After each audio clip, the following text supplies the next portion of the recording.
sa stanem dospelým. Rád sa o napady so všetkými podelím. Povolaní je na svete neskutočne veľa, nevyberie správne len obrovské teľa.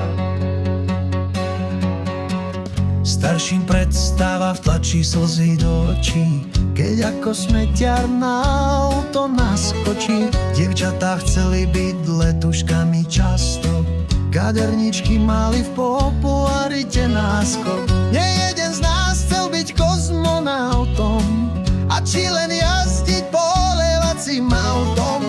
O takých povolaniach sa dnes nesníva, predstava o kariére takáto nebýva. Čím budem, keď sa stanem dospelým, rád sa o napady so všetkými podelím. Povolaní je na svete neskutočne veľa, nevyberie správne len obrovské teľa.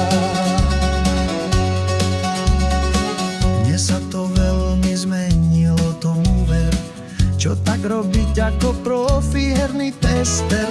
O tejto možnosti nikomu nepovedz, môžeš byť šampión, nuž športovec, či ako politik vo veľkom strese hrabať, na každom kroku slúbovať a klamať. Napokon influencer, predajná štetka, pozornosť sveta naň smeruje všetka. Čím budem, keď sa stanem dospelým, rád sa o napady so všetkými podelím. Povolaní je na svete neskutočne veľa, nevyberie správne len obrovské teľa. Sú aj povolania, o ktorých nikto nesníva, ktorých obsadenie ľahké veru nebýva.